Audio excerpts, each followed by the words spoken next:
Hello and welcome back to the layout room. A little bit more natural light in this video.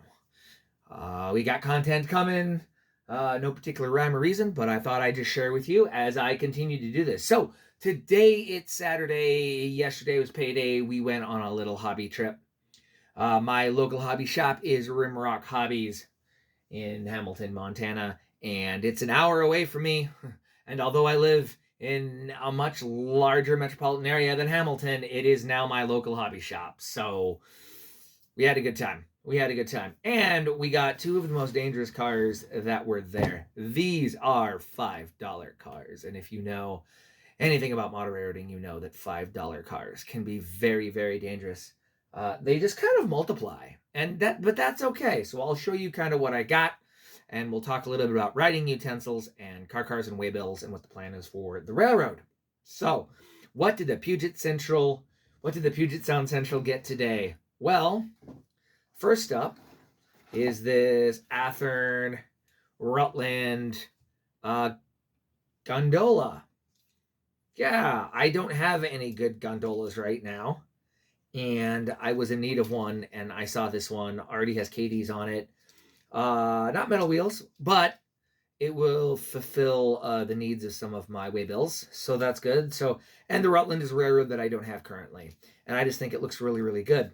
Yeah, really pleased with this car. $5. So that's gonna go with the things, which is actually really cool. Oh wait, there's some more stuff in here. Hold on. What's? Oh man, it comes with loads. I haven't actually opened this. I just saw this and was like, oh look at that. No, it has loads. Hey, look at that. We have some lumber. How big is this lumber? I've got from Evans Designs. I'll talk about what I got from them at another video. But I have an HO scale ruler here. This lumber is 8 feet long. So this is 8 feet lumber. So it could very easily have been cut by my sawmill. But I have some lumber. I think this may be some of the who does them? The Lifelike loads, of which I have a few, and I have some lumber. Oh, some logs. These are 16-foot long logs, which means they're too long for my little sawmill that I have currently, but we'll put those in there. Look at that. They look vaguely like pretzels. There we go. Now my Rutland gondola has something to haul. And I have a little dude. I'm not sure what he's doing. Maybe, let's see here. Don't know what he's doing. But it's a little HO scale dude. I'll put him in the gondola too. He's taking a nap. So this is, I guess this is the instruction sheet for it. It's an Athearn. Oh, nope, this is not the instruction sheet for this car. This is the instruction sheet for an Athearn 40-foot refrigerator car, which is really funny because actually sitting over there, I have the instructions for a roundhouse. Actually, no, that's a 40-foot box car. I have another instruction. I should just save those. But anyway, so yeah, so that's the Rutland gondola I got, along with apparently some loads, which is pretty good. We'll just put that over there for now. And I also got, oh yes, more napkins. Always needed more napkins. I also got, is this one actually? Yeah, so this is actually a roundhouse. This is a 40-foot boxcar kit, SP Overnight, which I, of course, will have to put together. But you can see, that's the SP Overnight there. And I've really liked the look of these cars. My general rule for acquiring cars has been, is it somewhat plausible and does it look pretty?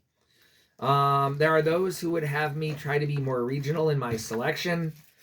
I choose not to be more regional in my selection because the hill roads in the Union Pacific, I mean, there's some variation, but yeah, and the Milwaukee, I really like pretty cars, and I'm going to get cars that I want, like the Rutland and the Southern Pacific here in the Pacific Northwest. Why not? Southern Pacific came as far as Portland, right? And they could have an overnight connection. Maybe not an overnight connection, but it could be close, right? I mean, I have, REA and I have express service, so it would make sense. And it's a pretty silver box car, so we're going to put that together at some point. Again, a $5 car. Wonderful. I also got some writing utensils. I wanted to do this one because I watched Adam Savage series on trying to find his favorite mechanical pencil, which apparently was the original version of the Paperite 2 and whatnot. But the reason that I like this one is I found this one randomly at work. It's a pen plus gear.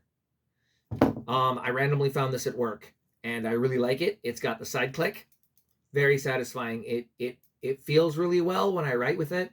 So if I'm drawing track plans or I'm just jotting something down, this is my favorite mechanical pencil. So because I only had one, I instantly went to eBay and bought like 20 of them. So I have plenty of these pencils. This is the pencil that I like to use. I think everyone should have a favorite pencil and pen. There is a really cool stationery shop in Hamilton that I picked this up. This is just a Pilot G2 fine point. Q, is that a Q?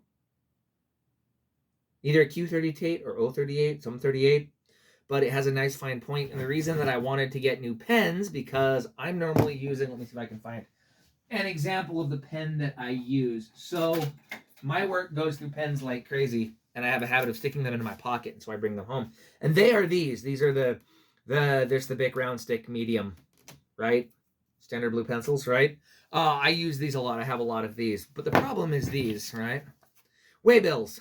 If you've ever tried to fill out waybills, right? It's a pain in the wrist, is what it is.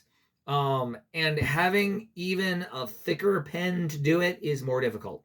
The first 30 waybills that I've done, I was using pens like this one, and it didn't work very well. So I wanted to get a finer tip pen. This is, like I said, a Pilot G2. I think it's Q38, I think. Just to see if it would write better. Let's actually do a waybill real quick right now. We'll do it for the we'll do the first step for that Rutland gondola down there. Although it's not for the Rutland gondola, it could be for anything. But let's say it's got some let's see here. Probably the team track. Let's see here. Where could we send that to? We could send it to the team track. Who's getting it though? You know, we'll just say Marvin Sawmill. Let's see here. Ooh, that is nice. That writes really well, and it's very precise, and I feel like I can get on those little lines. And the address, Marvin, is in Port Williams. And routing, let me see if I can remember how I do this. Routing to, so if it's not going to an online industry, routing is changed to 2. Oh yes, this is very nice. Routing to Port Williams team track. Oh man, that makes getting into these much, much easier via the NP interchange, we'll say. NP interchange. And it's got those lumber bundles on it. So let's see here let's see here. Maybe they need to be, maybe not. Okay. And the shipper will be NW Lumber. And we'll have it come out of, let's see here. Oregon, Sumter Valley Railroad. Baker City, Oregon. Baker City, Oregon. And lading